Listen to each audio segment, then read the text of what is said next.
There's more to imagine when you listen. So let your imagination soar with Audible. Audible has audio titles from every genre that will inspire you to imagine new worlds, possibilities, and ways of thinking. As an Audible member, you get to choose one title a month to keep from their entire catalog. Enjoy an exciting reawakening of a beloved classic with the Audible original, David Copperfield by Charles Dickens. Produced by Academy Award-winning director Sam Mendes. Starring Ncuti Gatwa, Helena Bonham Carter, and Theo James. This adaptation breathes new life into a familiar tale.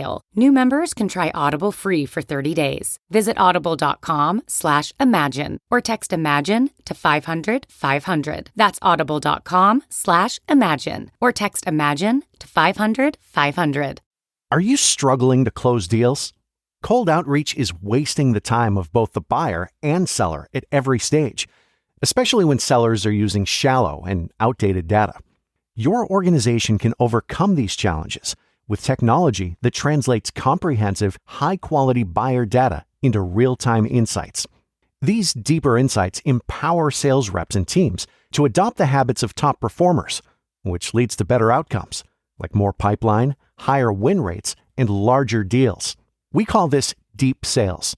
And we've built the first deep sales platform with the next generation of LinkedIn Sales Navigator. Right now, you can try LinkedIn Sales Navigator and get a 60-day free trial at linkedin.com/trial. That's linkedin.com/trial for a 60-day free trial. Let LinkedIn Sales Navigator help you sell like a superstar today. Just go to linkedin.com/trial and get started. Welcome to How to Survive, the show that teaches you how to survive the stuff that can kill you. Like ramming orcas or poison. Or electric eels. And the stuff that just makes you wish you were dead. Like supermarket mergers. Ugh. I don't know why that would make you wish you were dead. Or raw meat. Mm-hmm. Or late night phone calls. Mm-hmm. I mean, maybe once in a while it's good news. Yeah. But it's just, there's nothing like being woken up in the middle. For instance, yesterday, as I alluded to earlier, I had another caffeine mismanagement episode on Sunday night. So yesterday, I was, you thought it was Christmas morning. I was so excited that I got to take a nap. Mm-hmm. And I made the mistake of leaving the phone in my room. Oh, no. And it woke me from a dead sleep, the phone call. And so it just ruined everything. And it was probably like a telemarketer. No, it was something I had to take, but I could have for sure taken it later in the day. Yes. So yeah. God, I hate I that. know. You know what will make me feel better right now? Our theme song? Actually, yes. Yay! Ground is shaking under our feet. Mountains on fire, flooding in the street. Can't breathe the air, can't fight the feeling. Gobbling down Xanax ain't the way to be dealing. Gotta do better than just getting high. We gotta stick together if we're gonna survive.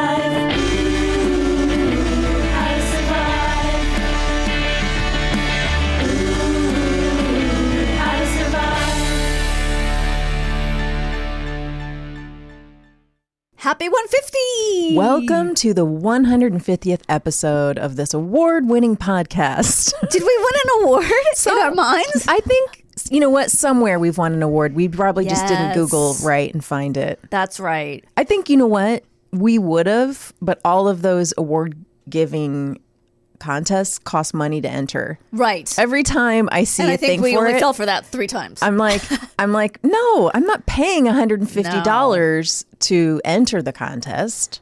I've done that with screenplay stuff, I do admit. Oh, I've done it with... I've never won anything. I've done it with story stuff and pilot stuff and all that. Yes, of When course. I say screenplays, I mean sitcom scripts. Yep. Garen, have you done that? You've entered those contests, right? Yeah. But you've won stuff. I've been I was a finalist in a pretty big one, and when I didn't win that, you would have thought someone dropped a bomb on I remember. the state of Michigan. I was inconsolable. Oh, wait, this was when you were still in Michigan? I was there for a visit, and I was a finalist. Oh, okay. And the funny thing is that the winner of that contest, their tweet about entering it showed up in my feed, like on Twitter. And I don't know who they are. I don't follow them. So that's It how you just found showed out up. to know. No, I just saw their tweet about it. Not saying I won. It was like good. It was like a good luck to everybody or something like that. I don't remember, and then later that day or maybe the next day, that person won. Oh, so you're saying they were told ahead of time? No. I just happened to see it. Okay, I'm not sure why that's weird. Because I don't follow them. I don't have any connection with people whatsoever. But they didn't tag the contest or something. Maybe that's why it showed up in my thing. Right. But it was just weird to see them specifically, and then the next day being like, "I beat you, asshole." I'm like, that's a good tweet. I'm just going to tweet that today for no reason. I'm just going to say, "I beat you, asshole," and in reference to nothing. It's so inaccurate. I haven't beat anyone in anything. Did you do anything fun this weekend? My kids made sushi. Okay. While I was at your house. Okay. So that was another fun thing. I was at your house. Yeah, that was fun. And that was super fun with some nice ladies. And yeah. you made this drink that was so good. You only had a few sips. I know you didn't like it. I guzzled the whole thing. Are you kidding me? I was sucking on the ice. Someone didn't finish there, so it wasn't me. It wasn't me. I loved it. Really? I loved it. Yes. All right. I made frozen lemonade, Garen, with cream. Not frozen lemonade, whipped lemonade. It was heavy cream and lemon juice, obviously, and condensed milk. Look, you put heavy cream and condensed milk my way with anything, and I'm losing my mind. Okay. Well, I thought it was pretty good, but then I made the mistake of, have you ever had those Hold My Cones from Trader Joe's? No. Okay, they're mini ice cream cones. They're so good. Yeah. They're called Hold My Cones. Yes. And I had one of those, and on top of the cream, that's why I had a stomach ache that night. Too much dairy. And it was like, whoa. Dairy overload. Yeah. Dairy mismanagement? It was 100% dairy mismanagement. Okay. 100%. Yeah. I couldn't sleep. Cramps. Had stomach pain. Did you have to do the thing? This is what my family does now to not be rude to each other. Is if we're like at night, we read a lot with each other in bed. Yeah. One of us will go stand at the door and to fart pass gas? and then like wave our hands to get it out. And then I'll say, nope, stay longer, because my kids will do it, but they come back too fast. Oh my God. No, we don't do that. I just get really bloated, like my stomach sticks out and it hurts. Yeah. And I couldn't sleep because of caffeine mismanagement. Oh, no. I know, and I don't understand it. I'm never getting coffee from a place I don't know anymore, even though I've had it from that place. It just... Yeah. So you can't trust them. I can't trust anybody. So I slept on the couch. But my back is also hurting. I'm having back problems. No. It was a whole thing. You should never have back problems. You're a Pilates queen. I think it happened in Pilates with a teacher who was newer and set the springs on the wrong spring. This was months ago. Damn it. And it was just one move. And I said, I don't think it's supposed to be on that spring. Do you even understand anything that she's saying right now? I do not. Me either. It's like a weight. It was like too heavy for what we were doing. Yeah. It was it doesn't matter. It's anyway, okay. I totally interrupted. So No. I want to hear all this. Whilst you were having I'm always flapping these jaws. No. That's such that's the most offensive thing I've ever said. As a mother, you should know better. As a mother, I should know better. As you were having whipped lemonade, yes, and watermelon salad with feta and so mint. good, and homemade banana bread, with chocolate. With chocolate chips, of course, you got to put chocolate chips in there. Oh my God, it was also your kids were making sushi. Yes. Did they get the roller thing? Do they have that thing? No. Oh. They found a hack. Okay. Because, they didn't have all the accoutrement. Okay. But as I was leaving, to come to your side of town, Benji was like, I think I want to make sushi today. This is his thing where it's like, I want to do this really ambitious thing. Yeah. It's the last minute. I want to do it right now. So can you take me and go get all the things I need? By the way, everything I need is really expensive. Yeah, and we don't have any of it. Right. And I was like, talk to your dad. Bye. Yeah. Bye. Just cartoon Yes. My clouds shift is over. behind Choo, you. choo, choo, Yeah. choo, choo. My feet, dust is coming up behind me. And luckily, Sven was game Okay. to take the kids to the grocery store and get them all the stuff they wanted to make. Sushi grade tuna. Nigiri sushi, which Okay. is when it's the piece of fish just on top of rice. Without the But they seaweed. also wanted to do the rolled sushi with the Okay. seaweed. So they had to get, sushi rice, it's a special Yes. sushi. And Benji wanted to do, of course, because he's Mr. Meat, steak. sushi steak. You mean raw steak? Well, you sear. He goes, well, this should be raw, but I'm going to sear it. And so I've never heard of this. So he got, some beef, some kind of steak. I don't know what kind it was because when I got there, I mean, I'll show you guys pictures. They did a really beautiful job. It was all beautiful. I want to see pictures. Alex did salmon, and they did avocado cucumber rolls, and Benji did this steak situation.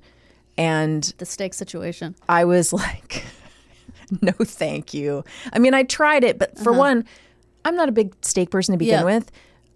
I don't want it really pink. No. I like it cooked. I'm Yes. very boring, and my son likes his basically red. Like he's like, this is how it's the best. He's such a. I know foodie people like it. He's like a little Gordon Ramsay. Yeah. He wants it with the mouth on him too, right? Yep. Get the fuck out of my room, bitch. And I'm like, I just wanted to kiss you goodnight. Sorry, I stepped on it. No, it's okay. Oh. You call that laundry. They did a really good job on the sushi. The kids. Good. And it was very good. It tasted really good. So how did they roll it if they didn't have the little... They used, what's the word I'm looking for? Parchment paper. Parchment paper. Okay. And that helped them in their hands. Gotcha. And they rolled it with the parchment paper. Oh. It turned out really good. How cute. How about you? Well, we didn't go to a movie, but Oliver and I watched the 1978 Invasion of the Body Snatchers. Ooh, with Donald Sutherland? Yes. That's terrifying. That's a step in the horror direction. It's really not scary. But the ending, I just remember I saw it when I was very small. Okay. I mean, I probably a few years after it came out, so I was a little kid and feeling very haunted by Of course, the if you were a little ending, kid. especially. Yeah. Which I won't spoil. I had never seen it. Yeah. And That's the Donald Sutherland one, right? Donald Sutherland and Jeff Goldblum, who is in everything. He was in an episode of Laverne and Shirley we watched. Oh my he's just God. everywhere. Young hottie. Yeah. He was in Nashville. It was really good. Yeah. I thought it was going to be campy, but I think it's the 50s one that's probably sort of campy. Okay. It was very good. Yeah. Yeah, Veronica Cartwright. I forget who the lead woman is. Is it Brooke? Brooke something, but I don't something. know what I know her from, and I forgot to look it up. But I Yes. definitely recognized her. I remember her face and that she was in other things. Leonard Nimoy also? Yes, Leonard Nimoy is Oh a my huge gosh. part in it. She does this weird thing with her eyes that I was like, okay, so either the actress can really do that, or that was done with effects. But I don't know that they had those effects in 1978, Okay. where her eyes dart all over the place. Oh. It's just like a converse, and I thought it was a plot point. Okay. And it was going to come up later, oh, we're going to be able to tell that she's a plot person now because she can't do that. No, it was just Oliver looked it up. It's just the actress can do that, so they just put it in there. But it's so freaky. Oh my God. And Now I want to see it. It has nothing to do with the plot. It's just they're having a conversation. Yeah. And she's like, if I'm crazy, do I know I'm crazy? And he goes, I don't know. Can you still do that thing with your eyes? And she does. And he's like, no, you're not crazy. But anyway, it's a very good movie. I recommend it. Okay. Was that Oliver's idea that he wanted to watch that? He has a list of movies. I love that. And that was on his list. How did he come by making this list? Is it like AFI's 100 best I don't films, know. or do you I think it's just he hears about things and then he writes it down? There's is it called Letterboxd, which is an app where you can track things. You can Okay. review movies, which I guess he does. I didn't realize this. That's And your cool. friends can look at your reviews. So he reviews everything he watches. And then you can keep a list of movies you want to see on it. Oh, it's like Goodreads for movies. Yeah, right. Very cool. So I don't know how he comes up with his list. I guess just different things he hears or What a cool kid you have. yeah. So that was really good. That was a good one. Nice. Yeah, it was super fun. And Donald Sutherland was really good. I bet. Yeah, really, really, really good. Yeah, I recommend. Well, would you guys like to get into today's topic? 100%. Because I'm excited to share some information with you. Okay. Today we're going to learn how to survive the electric slide. Yes. Yeah, I mean, we've been suffering through this at weddings. I know. For so many years. So Since long. the 90s. And I think it's time we learned. Electric eels. Love it. Okay. I'm excited. I'm freaked out by these creatures. So I want to freak you guys out. There is a difference between electric eels and other eels. You betcha. Big time. Would you believe me if I told you I read an entire book on eels? I would believe you. And I don't remember a fucking thing about I it. believe that too. The band? No. I literally read a book about eels. Yeah. Well, maybe it might have been the band because she doesn't remember. Oh, that's true. No, I liked it. Yeah. But I don't think it covered electric eels. So Okay. It might have been one page and you don't remember. it was like this guy's history, I think, Yes. of catching eels with his dad. Oh, wow. Something like that. But it was really a book about eels. I don't remember why or how I read it. Maybe somebody recommended it. My favorite kind of sushi. One of my favorite kinds Oh, of sushi. really? Oh, you like sushi? Oh, I love sushi. Really? Yeah. I wish I could like sushi. You could do omakase. Maybe. If you like, Yeah, probably. that adventuresome, though? maybe not. Maybe not then. Wait until somebody takes you. When you have a There you rich go. boyfriend. Oh, that's true. Let's go. And Get he's- those applications in, guys. Yeah. Fellas, let's go. When you have credit score. when you have your pretty woman experience, you're not a sex worker, but like when this guy comes Not in his yet. limo and you're coming Yeah. down the fire escape and he has the flowers Yeah. and he says, let's go to omakase, and you're like flipping your red hair back. Yeah. It's long and curly. This is a dream I never knew I had. I know, You right? got to get the laugh down. There. Oh, perfect. I love it. It's like Julia Roberts is in the room with us. She's in the room. Oh, man. Big toothy grin. He's got it. All right. Electric eels. Okay. Here's some fun fast facts for you. Okay. Average lifespan in the wild is unknown. Oh, Average lifespan in captivity is 10 to 22 years. okay. There's something called the International Union for Conservation of Nature, Okay. IUCN for short. They have a red list status, meaning, are we worried about these animals? Okay. Least concern. Oh, So they're good. or we just don't care. Yeah. Current population is unknown. Their scientific name is Electrophorus electricus. I mean, that's kind of like a cool superhero name. It's awesome. right? Don't you want to see? It's like a woman and she's like shooting electricity from her fingers. She's in like a Yes. sexy outfit. Definitely has giant boobs because they always do. Yeah. Right? Like red hair, just Flaming. flames. Yeah. I mean, that's where the electricity comes from. She has to The like, boobs. and then she shoots it. Oh, that's Yeah. true. That makes sense. All right.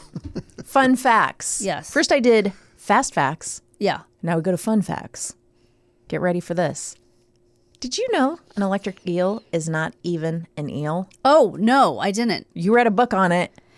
Because maybe that's why they weren't included. Maybe this book wasn't very good. There's something about migration. They have these long migratory process. Okay. Are you sure you didn't read a book on birds? Swear to God. Oh, is it not called migration if it's... Maybe it's not called migration if it's not a bird. I don't know. No, I'm kidding. I don't know.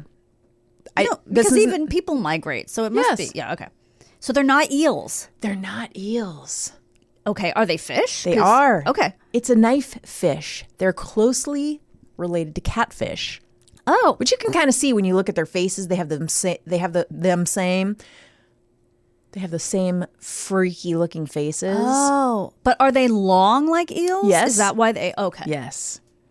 Scientists believe for centuries there was only one species of electric eel, and then in 2019, so just Recently? yeah, there are 3 species. They discovered there are 3 species. They used DNA to discover this, which is pretty incredible. DNA is pretty incredible, right? Yeah. It's not just for finding out, your dad isn't your dad, it turns out. So they all look pretty similar, except one has a more egg-shaped head. So that's how I guess you can tell the 3 apart. That's the smart one. Well, that's the smart one. You beat me to it. So, unlike actual eels, electric eels are freshwater fish, and they spend most of their time at the bottom of muddy rivers and streams. Okay. The bottom. Yeah. Okay. Number 2, fascinating fact. They're called electric eels for a good reason. They can release anywhere up to 860 volts of electricity. Okay. Do you want to know how they do that? I do. Okay. Because I was like, I don't know how they do that. Okay. They have 3 organs. The main organ, the hunter's organ, and the sax organ. And the strongest electrical discharges are caused by the main and the hunter's organ working in unison, while the sax organ produces lower voltage electrical charges. The sax organ was like an 80s instrument, right? It Exactly. just lasted very little, very short time. And then it kind of went out of Petered fashion. out, yeah. Now when you hear it, it's like, oh, it's so 80s, you the know, sax organ. You know exactly what time period you're in. Yeah, exactly. And you're like, that really makes it feel out of date. Yeah. It's wild that I was literally thinking that exact same thing again. We are the same person today. It's a little eerie, actually. Okay, so researchers did a big study on these 3 new species from 2014 to 2017, and they measured each eel's electrical discharge. So they did this delicate process. They placed... I thought they didn't know there were 3 species until 2019. Well, that's how they... This is how... Oh, how they discovered it. Okay, sorry, right. I wasn't clear. So they placed an electrode on each animal's head and tail.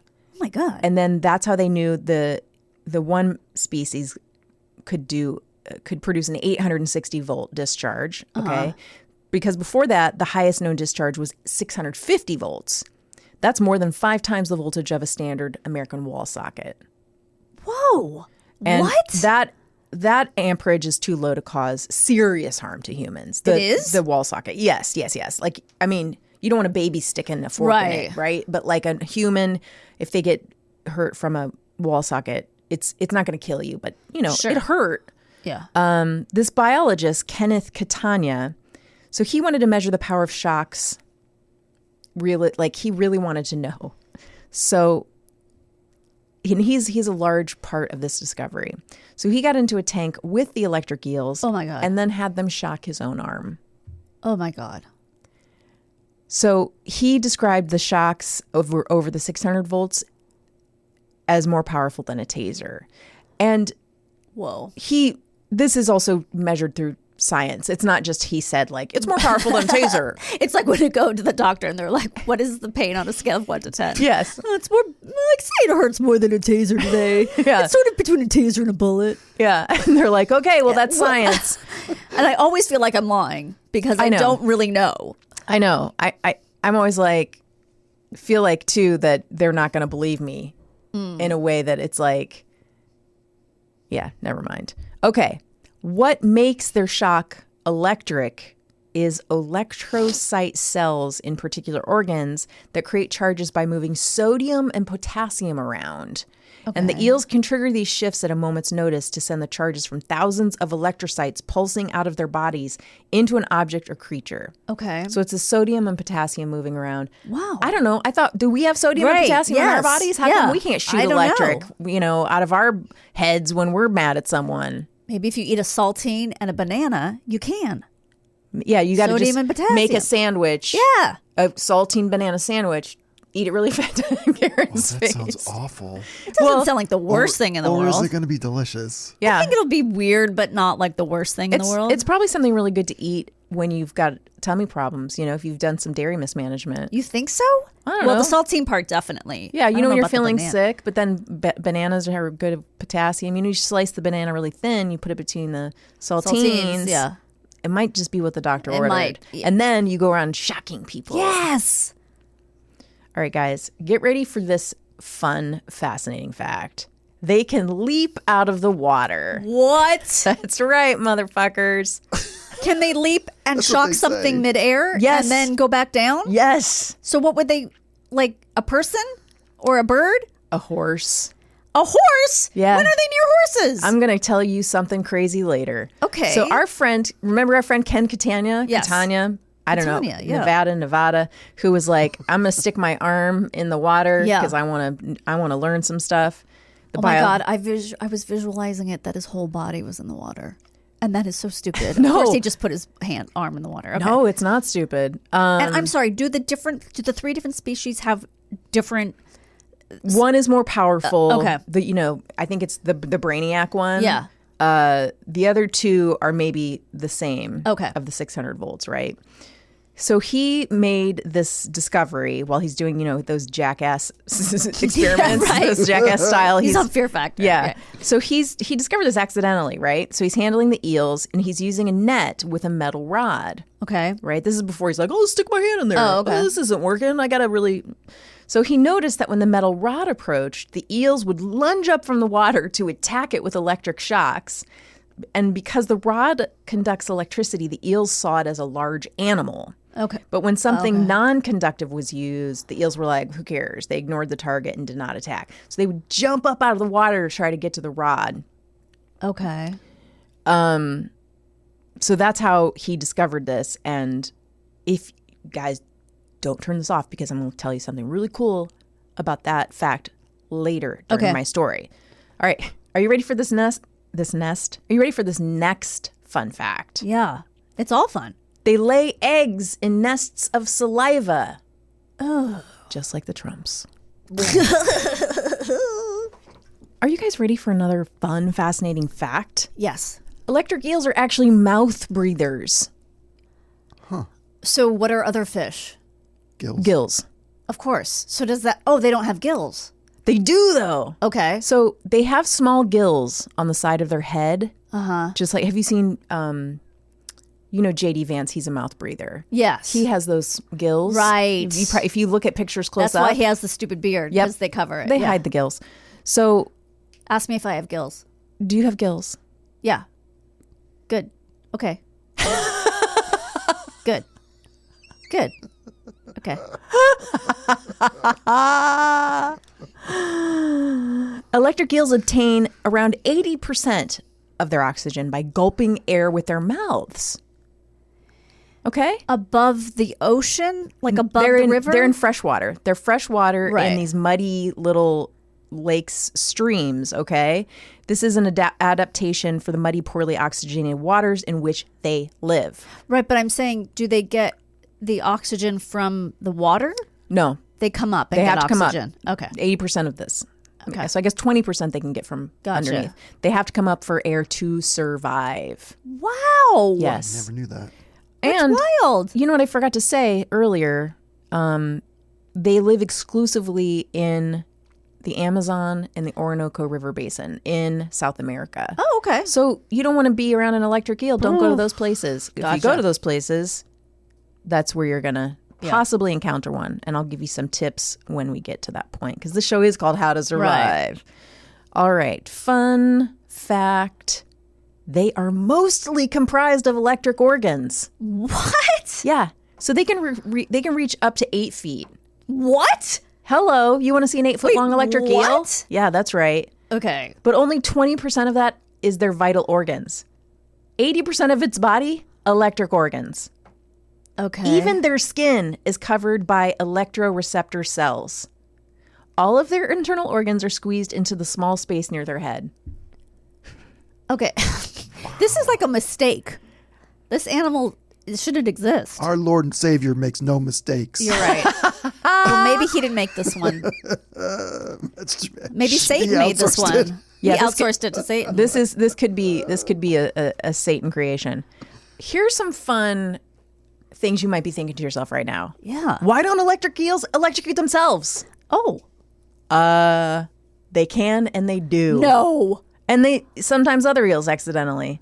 It's typically not lethal or injurious because the shocks they deliver are meant for small fish. Oh. So their large size and in the arrangement of the organs, like we said, the organs are toward the head and the electric current coming from the tail are reasons they can survive their own shocks. Okay.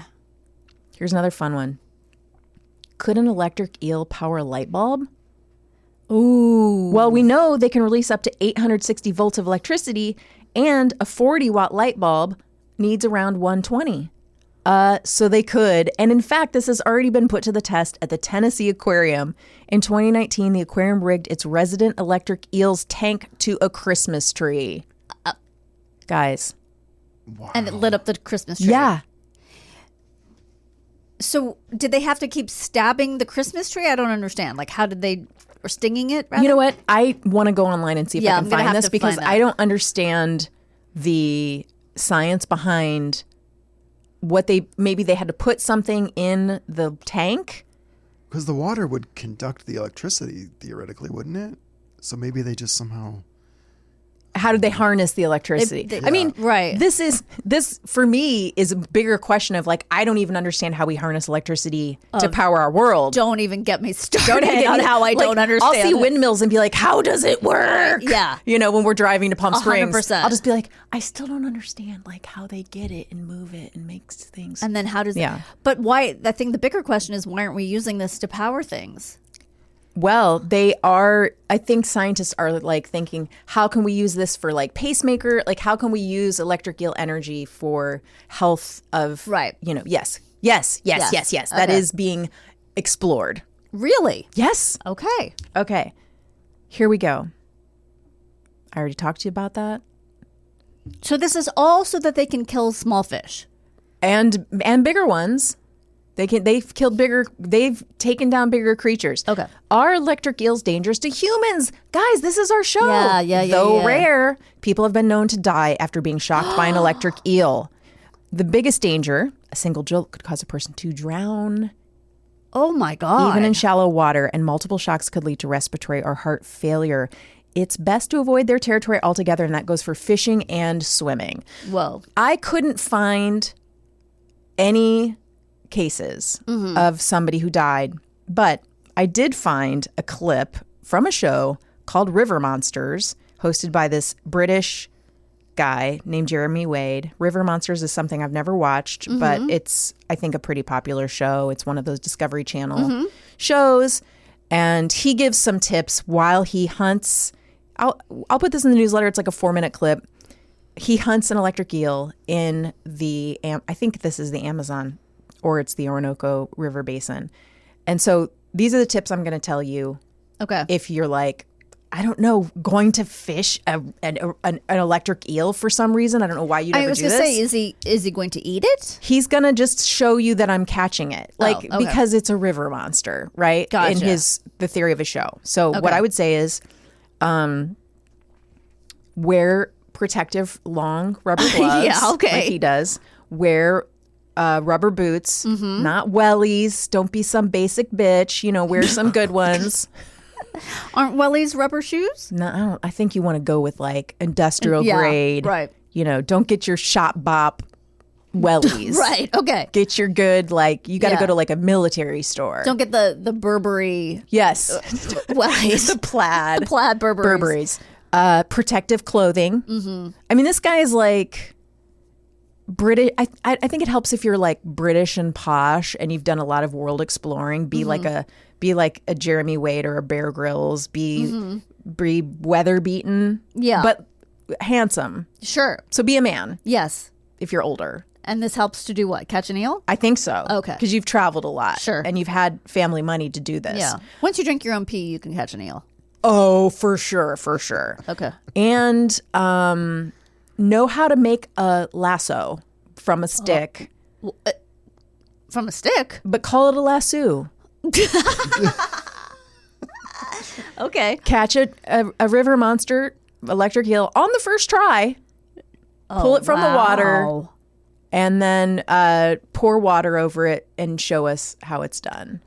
So that's the clip. It's pretty wild. I look forward to that. I would say, other than that, like, this guy, you can watch a lot of clips. He catches a goonch catfish, a giant crayfish. He talks about in the clip a guy dying from an electric eel, and then they show a clip of a young guy who looks like a native of the region, like catching eel and then just falling under the water. What? I think it's a reenactment. I would imagine they wouldn't just be like, hey, we're showing you a death. Yeah. But I was like, is this just showing us? Flash the words reenactment on? Nope. Oh my God. Nope. Because he was like, you know, the river monsters are very dangerous. And as with the case of Ramon Estevan. And then they just cut to just this guy, you know, with his basket, because it's like a woven basket he's going to catch these eels with. I don't know why, because they're not, electric eels have very little meat on them. They're not known as a thing you'd go, I want to eat these. Yeah. Maybe he's going to power light bulbs, you know? Yes. And then just sinks under the water. Oh my God. And I'm like, I hope this isn't real. That seems in poor taste. And I would never talk about you would anything never in do poor anything in taste. poor taste. Not I. I'm a mother. Right. And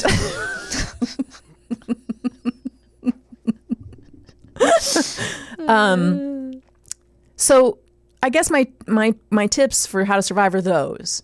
Don't go in the water with electric eels. And if you do, only be Jeremy Wade.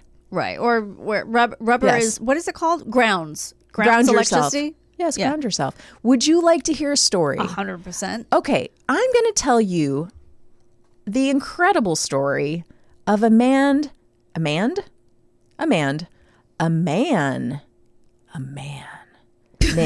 Alexander von Humboldt, No. who in 1800 hunted electric eels. Okay. All right, so this guy, he's fascinating. He's German. You know, I love my Germans. Yeah. Born in 1769 to a prominent family. He was a major in the Prussian army. His dad died. His mom was a rich baroness, not a really nice lady, kind of cold. But, cold German? What'd you say? I know, it's hard to believe. He was really into nature when he was young. He earned the nickname the Little Apothecary as a child because he collected plants and insects and labeled and preserved them. Didn't have any friends, I'm going to guess. Yeah. Nerd. So, yeah, he's a little nerd. I was going to say, it sounds like a Girls 5 Eva song. The Little Apothecary. The loneliest apothecary, in Berlin. So he became friends with a lot of naturalists while he's in university, becomes a scientific explorer. He's very into it, even though his mom's like, you're supposed to be in politics. Luckily, his mom dies. He gets all the money, so then he can start doing experiments. He's very into experimenting with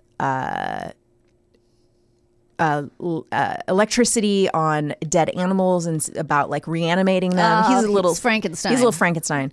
And in another article I read about him, he does a lot of like attaching the electrode to the front of the animal and then to the back of the animal, so mouth, anus, to see if he can reanimate them after death and then see what happens, and even does that to himself. Oh, but he's not dead. So what is, okay. And then talks about, there was a quote, and I don't have it now, and I'm so sad because I lost it from my document. I will have to put it in the newsletter because he says like, you know, how it made his inner organs very uncomfortable. But he said if you put the electrode up further into your anus, you start to see the light. Oh my God. It's incredible. How fantastic. Figuratively or literally? I'm not sure, but he decides he pairs with another naturalist and they're going to go on a 4-month excursion to explore the Orinoco River. And they recruit these natives in the South American village to help them capture electric eels because he's very fascinated, right? They're difficult to catch because they burrow in the muck of these shallow waters. So the natives suggest horse fishing. You know? And this, no, I don't know what that means. You guys have heard of this, right? They corral these horses, force them into the shallow water, and then, according to Humboldt, the eels jump up out of the water and start attacking the horses and pressing their evil eel bodies against the horses' bellies and start shocking them. And a lot of, some of the horses drown. What? But that was the plan? That's the plan. The plan? Oh my God. That's so sad. This is how the natives are able to catch the eels because this exhausts the eels, right? They are exhausting all of their electricity and then they're much easier to catch with the small harpoons on the ropes. You lose a couple of horses that way. Doesn't seem like a good trade-off. Scientists think this is just all made up. Oh. They don't believe it. And it's even like the Atlantic years later, they call it Tommy rot because nobody's believing it. They've never seen eels do that. And it wasn't until 2019 when Tommy Catania, Kenneth, I don't know why. Oh, because I said Tommy rat. Guys, keep me in line. You're keeping yourself in line. You're good. Kenneth Catania did his arm sticking in the water experiments, or his whole body. We weren't there. Right. You might be right, Danielle. He was just in a Speedo in a swimming pool. With steak hanging off of it. Steak sushi on both arms. Right. Letting the eels jump all over him. That he was like, hey, remember that guy from the 1800s who was putting the electrodes up his butt? Right. Turns out He was telling the truth. He was right. That they 200 years later proved Humboldt's theory that they actually do jump out of the water. But why are they trying to catch them? I understand why that guy was trying to catch them, because he wanted to experiment on them. Humboldt, why were the natives? Yes. I think they ate them. Oh. I think it was for food. I bet it's spicy. Spicy? Don't you think? Electricity? Yes. It's gotta be spicy. Mean, it's like Pop Rocks. It's like Pop Rocks. That's why Spicy on the tongue. Don't eat electric eel with Coca-Cola. Oh my God. You'll die. It's going to shoot through your nose. Yes. Wow. Could hurt others. That's a crazy story. Yeah, I really suggest reading up on this Humboldt character because he did a lot of stuff and I was gonna say his Humboldt County name for him, but no, he was in Germany. That is wild. Yeah, I love it. I liked that he was proven right 200 years later. I'm kind of surprised someone didn't just take a horse into the Amazon and see if he was right. Yeah, you'd think it would. Like, I guess there wasn't... Before there was humane treatment of animals, I'm surprised someone didn't just go, wait a second. Let's see if this guy's right. And bring a horse. Maybe electric eels just aren't enough of an interest of study that... Well, they're wrong because it's pretty interesting. Yeah, I mean, you read a book on it. Regular eels. Or the band eels. I mean, we can't figure out no one knows. You might have read a book on birds. I didn't read a book on birds. I would never read a book on birds. Well, you might now. You're at the age. I know you keep trying to push birds on me. I don't think it's going to happen. Just don't. Wait till I take you. Wait till I take you birding. Oh, you're gonna lose your mind. You're gonna love it. Oh my God, it sounds horrible. I have not gone birding, I but know you. I know I'm it's close. In your future. I'm close. Once you get one bird in your house, lunatic. There's no going back. It's a slippery slope. It really is. All right, it's a slippery. It's a precarious perch. See what I did there? It was very good. It was all right. Okay, well, that was great. Krista's holding out her arms like, what? I did it. You got anything for me? I'm a child. All right, well, that was amazing, and we will be right back after this. Fall is here, and if you want to sleep in the coziest bed imaginable, you have to start with Boll & Branch's best-selling 100% organic cotton sheets. You'll spend every night wrapped in buttery, breathable softness and feel your sheets get even softer with every wash. Discover the difference with Boll & Branch's 30-night guarantee. Plus, get 15% off and free shipping on your first set of sheets. Visit bollandbranch.com and use code WONDERY15. Exclusions apply. See site for details. Canva presents a work love story like no other.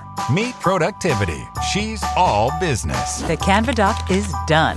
Creativity is more of a free thinker. Whiteboard brainstorm. They're worlds apart, but sometimes opposites attract. Thanks to Canva. The data is in the deck. And now it's an animated graph. Canva, where productivity meets creativity. Now showing on computer screens everywhere. Love your work at canva.com. Danielle. Christine. Hey. How was your break? Good. How was your break? Oh, great. It was okay, great. I had to think about it first. Yeah, I did. He loves deadly viruses, and he makes us laugh. Mike Henry. Mike, welcome back. Hi. Thank you. So good to be back. You know, on the By first the orb. On the first half of the show, we talked about electric eels. And I think Mike is going to tell us a story about an electrifying encounter he had. Right? Chef's kiss. You know, we got to make it work. Right. Yeah. So, how's it going, Mike? It's going wonderfully. Anything different since last we saw you? It's been a while. Let's see. Was I self-loathing and lacked confidence last time? Yeah, about the same, yeah. Okay. About the same. Working? No. Okay. The band. I'll talk about my band. Yeah. Okay. Because we just recorded a record. Wow. Nice. So look out for the Vickies. Okay. Come out later this year. I like the name. Is this your first album with the Yes, Vickies? with the Vickies, yes. Is this a group of neighborhood dads? What is the common thread here? It's a dad, but there's also one mom. Well, she's not a mom.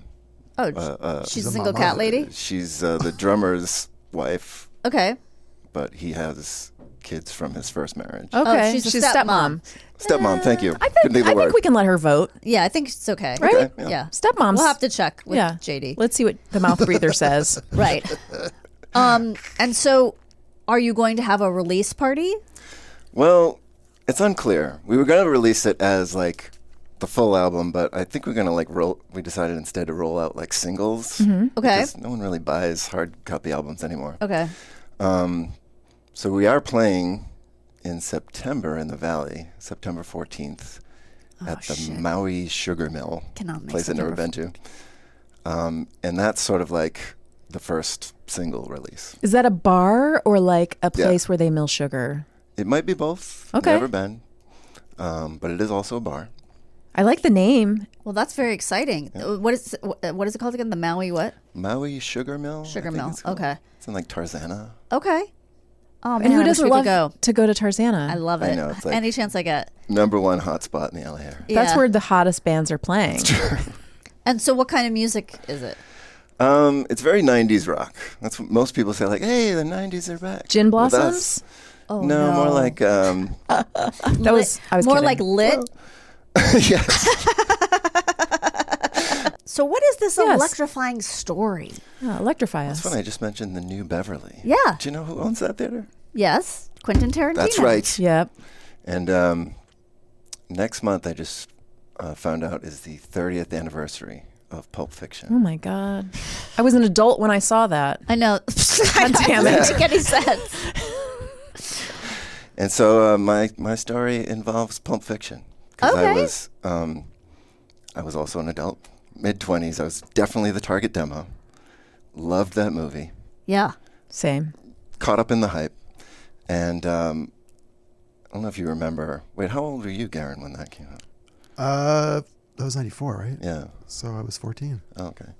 Because I was just wondering, like, how much people would remember how Tarantino had hype, too. Oh, it was gigantic. He was like on every talk show, like 2 or 3 times. And he kept telling the story about he got Travolta to be in Pulp Fiction because Tarantino collects board games. Right. And he invited Travolta over his house and they played like a Grease board game or Black Cotter or something. And I kept hearing him tell that story. And I thought, oh, someone should make a Pulp Fiction board game. Uh-huh.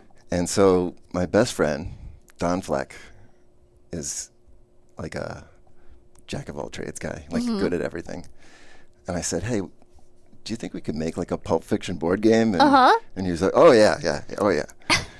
And He's like, say no more. Yeah, say no more. I see the whole thing. He really did. And we went to the theater like 3 or 4 more times with notebooks and wrote down every. So this is while it's out. Out, first yeah. run. Okay. Yeah, it was probably like out for a couple of months at this point. We wrote down like every piece of trivia we could, and I was working in graphic design at the time, so I was like, I'm gonna do the cards. Uh-huh. So I stayed late every night, and I did like 200 or 300 trivia questions. I love it. And Fleck was like, I'll take care of the game. And well, we went to Goodwill to see what games we could find. He found this board game called Picnic, and he bought it because it was like not a double fold, like a trifold board. It was like this giant board. And Operation, he bought Operation.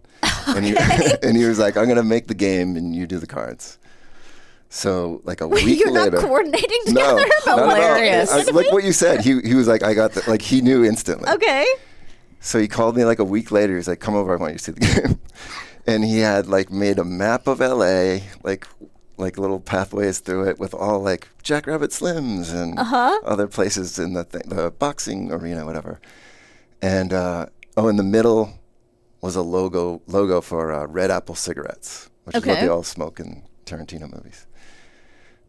And then he took, I forget what magazine it was, like Vanity Fair or something, had like full body shots of all the people in the cast, like standing.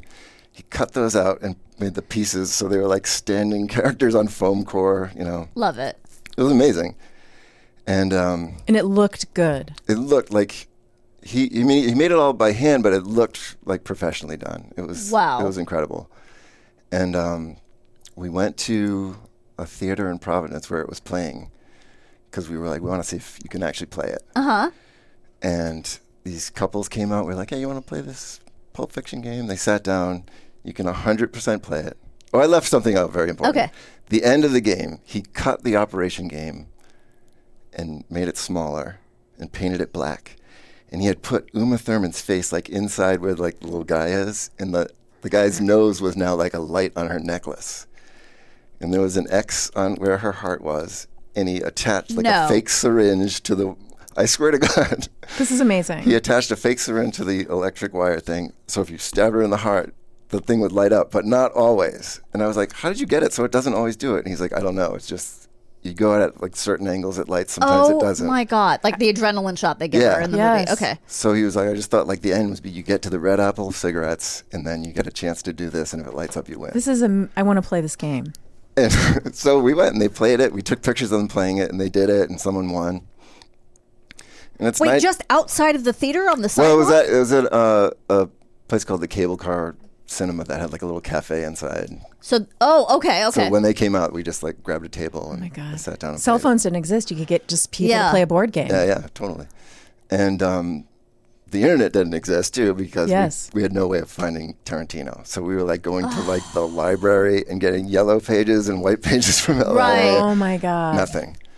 And so we had the game like sitting there. He's probably in the phone book. I know. We're all like, T. I was no Oh my God. Yeah, so I was in a band at the time, and we were playing a show at Providence College. And as I was coming off the stage, Fleck comes running towards me, and he's like holding a girl by the arm, like dragging this girl with him. And I was like, what the hell? And he goes, like, this is, whatever, Sally, tell him who your uncle is. Uncle or aunt, I can't remember if this was a man or woman. She said, Bumble Ward. And I was like, great. He's like, that's Tarantino's agent. And I was like, fuck. So she gave us the address for Bumble Ward, whoever that person is. That's someone's name? Yeah. Okay. And we packed it up with the instructions how to play, took those photos of the people playing it, put them in there, sent it off. You sent the game off? Sent it to this agent, said, please get this to Quentin Tarantino. And nothing happened. Like weeks went by. Okay. And do you remember Margaret Cho had a sitcom? Yes. American Girl. Yeah. I was watching it that night. Quentin Tarantino was a guest star on an episode of it. Oh, that's right. They used to date or something. I think they dated. Yeah, that does sound familiar. Actually, yeah. And that night, I'm like in bed sleeping, 4 a.m, the phone rings. And my brother actually answered it. Uh-huh. And someone said, hey, can I talk to Mike? And my brother's like a Marine and a cop. He's like, you know what the fucking time it is? And the guy said, oh, he's going to want to talk to me. It's Quentin Tarantino. And he's like, please hold. And oh my God. So he came in and woke me up. Like he got on top of me. He's like, Mike. And he like holds the phone. And he's like, Quentin Tarantino's on the phone. So like from a dead sleep. Oh my God. I'm like, hello? And he's screaming.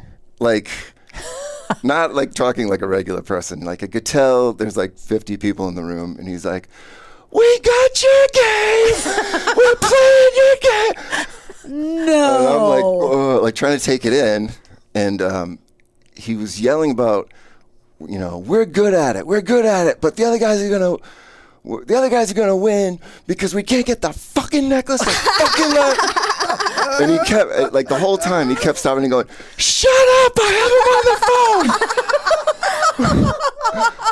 And I was just like waiting for him to stop. And at one point he was like, how do you get the light? And I remembered Flex said, sometimes you go at an angle. And I'm going, you got to do it from an angle. I'm like trying to like get a word in. He's like, shut up, he's talking. Shut up. Oh my God, he's like having the biggest cocaine party. Oh, it was like insane. And so I don't even think he heard me. All of a sudden I hear the crowd go, he goes, we got it, we fucking won. He goes, I'm going to call you at a more respectable hour. Click. Oh my God. Never heard from him again. Oh. So I immediately called Fleck. He's like, what? And I was like, he said he's going to call back, and he didn't call back. So like a month goes by, and I'm watching Tom Snyder. Remember Tom Snyder, course. like Tomorrow Show? Yes. Yeah. The most unappealing person to ever get on television. Yeah. And he's on forever. It was Yes. weird. Well, he had Tarantino on, and they started talking about board games, and he's like, how come there's no Pulp Fiction board game? And he's like, there is. He's like, 2 guys in Delaware or Rhode Island, or forget where, they sent me a board game. And he like starts talking about it, and he said, yeah, we played it one night. I was on Margaret Cho's show, so we had a big party, and Bridget Fonda, Tim Roth, the people in the cast. So that's who he was yelling at, apparently. So I just wanted closure. I was like, part of the reason I moved to Los Angeles is hoping to run into him and be like, can you call Fleck? Because oh my God. Yeah. So wait, do you have the recording of him on Tom Snyder talking about it? I've seen it. It exists. It's on like YouTube. It's That's amazing. So it can be found. He'd like, I think he tells the story again of like how he got Travolta to do it, and he's like, how come no Pulp Fiction thing? That's fucking amazing. Yeah. Wow. Really cool. When you were making it, okay, so obviously your goal was to get it to him. That was your goal. Yeah. Was your goal to have it manufactured? No, it was just to get it to him. Oh, so this wasn't like a... I mean, there was no like end game. We were just like, I just heard him say that I collect board games so much. I was just like, oh, that's a cool thing to send him. You know, because it was like a fan. Yeah, for real, we were like obsessed fans. Like, Yeah. before we even did the game, we had seen it like 3 or 4 times in the theater. So like we you were just achieved your goal. Yeah, we achieved the goal. That's This amazing. isn't How to Survive. This is like you fucking won. You nailed it. Yeah, I survived that phone call. I think the thing I had to survive was being woken up at 4 a.m. and screamed out. That's amazing. Yeah. I love it. That's incredible. Were you ever... So you weren't upset that you don't have it in your possession because the whole point was to get it to him. Yeah, just to get it to him. I mean... Like Fleck made the whole thing, this beautiful thing. It would have been cool to do 2 of them, but there's like no way. Yeah. It wouldn't even occurred to me to ask, like, maybe we should have another one of those. But it was a really beautiful. The thing I do regret is we took all those pictures, and I don't even have pictures of it. Oh, you don't have the pictures anymore? because we took all those pictures and sent them to him, and I didn't think like, let me doubles. keep one. Yeah. Oh, but you never took pictures of the actual board to keep? No. Oh my. I know. Oh my yes. God. I do regret that. Oh my God. That's amazing. Yeah. You have to meet him at some point. I know, right? Just keep hanging out. Does he ever go to the New Beverly? He must. I assume. I know I went to see a show at UCB once, and the day after, it was Dave Holmes and Rob Delaney had that. Yes, I remember that show. Dream something. And I talked to Dave Holmes the next day. He's like, oh, you should have hung out. We went to Birds, and Tarantino was there. And I was like, wait, what? I was like, fuck. No. So you've never seen him out here? No. Well, Mike. Yes. It's been awesome. Yeah. I love that story so much. That's a great story. Thank you. So funny. My one good story. Oh, I got a couple more, I guess. Yeah, I think all right, well, you'll be back. Yeah. Oh, I need another story? No. And we will be back. We will. With What Did I Learn Today? What did we learn today? Yeah, I said, what did I learn? Yeah, it's just you learning now? No, we all I don't even get to learn anymore? No, you're full of learning. Goodbye. Bye. This episode is sponsored by AutoTrader. There's a good chance you're driving right now. Look around. Safely. What do you see? Cars. Lots of them. And guess what? They're probably on AutoTrader. Whether you're into timeless classics or the latest trends. Did somebody say solar-powered, eco-friendly, vegan, leather-wrapped, aromatherapy-scented, disco ball-equipped, self-driving car? If you see it on the road, you can likely find it on AutoTrader. Big cars, small cars, blue cars, new cars, used cars, electric cars, and one day, maybe even flying cars. With millions to choose from, buying a car becomes a whole lot easier. See it, find it, AutoTrader. Find your next car on autotrader.com. This podcast is brought to you by eHarmony, the dating app to find someone you can be yourself with. Why doesn't eHarmony allow copy and paste in first messages? Because you are unique, and your conversations should reflect that. eHarmony wants you to find someone who will get you. How are you going to know who gets you if people send you the same generic conversation starters they message everyone else? Conversations that actually help you get to know each other. Imagine that. Get who gets you on eHarmony. Sign up today. Are you ready to learn what we learned today? So ready. Guys, we have so many awards. They just haven't arrived yet. Oh, good. Invasion of the Body Snatchers stars Brooke Adams. Yeah. Oh, you know what else she was in? I think Starman. Isn't she in Starman? Loved Starman. With Jeff No, that's Bridges? Karen Allen. Oh, I love her too. But She's so pretty. She has a Karen Allen look to her. They do. They have the big brown eyes. Yeah. Maybe a little sprinkling of freckles across a little cute nose. Yeah, and she has, Brooke Adams has a downturned mouth. Yeah, like a little frowny, but Yeah. it works. I loved Starman. Starman's so good. Jeff Bridges. Wonder if it holds up. I do too. I think it does. I saw it for the first time a few years ago. Okay, and you were like, "This is And good." I liked it. I think they made it. Oh, they did. They made a series of it. I'm gonna say with, or I'm making this up, but I feel like they made a. I can't believe I'm blanking on his name. The actor from Airplane. Oh, that guy, Robert. Yeah, Robert Hayes. he always Robert Hayes. Yeah, always reminds me of Mike Siegel a little bit. Oh, yeah, I could see that. Like their faces have a similarity to me. There was a Starman TV series. Yeah. It was Robert Hayes I'm so good. from Man, 1986. look at you. One season. He was also on the television show I loved called Angie. Anybody? Who was the Angie? Donna Pascal Nope. from, you know her from Saturday Night Fever. Yes. And Deborah, the woman who became a casting director, she was on Welcome Back, Kotter. Mm-hmm. Deborah, I think that was the sister. Yeah. Anyway, I loved Angie. I don't remember Angie. Deborah Lee Scott. Deborah Lee Scott. Thank you. I thought I watched all the sitcoms. It was not long lasting, but you might remember Yes. the theme song because it was insane. Oh. Like it went really high. It's a Gary Marshall show. Oh, I didn't know that. Yeah. It was. Look at you with your good taste. I don't even know if it was good, but I think I just liked Robert Hayes so much. Okay, fair enough. He's likable. An electric eel in Chattanooga, Tennessee is sparking a little holiday cheer. Every time Miguel Watson, the electric eel, releases a jolt of electricity, a festively decorated Christmas tree next to his tank at the Tennessee Aquarium flickers and glows. We should clarify that the electricity produced by the eel is not literally powering the lights on the tree. The sensors and other equipment are translating when he's producing electricity to the lights. So is it just a scam? Also, his name is Miguel Watson? I don't. W-A-T-T. Yeah, W-A-T-T. S-O-N. Watson. Well, I like that he has two names. I guess it's a scam. I don't know. Is it a scam? I think they're just the electricity is triggering the sensors to trigger the. Okay, so not a That's scam. Yeah. Okay. They shock horses, don't they? Oh, Nice, Garen. that's good. Oh, you got an awe out of it. Anyway, Yeah, I mean, thank you everyone for listening. Thank you Yes. to our new patrons who have joined. Yes. We're so happy to have you here, and we gotta list some names. So we'll do that soon. yeah, I hope to hear from the woman who won the shirt last week. Yes, Amy and Ben won on our bonus episode. Yes. If they haven't listened yet, that'll have played by the time you guys are hearing this episode. And I'm going to reach out to them privately. They get a private message Nice. and for their new merch that they won on the bonus episode. Because on bonus episodes, we give away merch. Remember the merch. And yeah, until next time, Remain calm.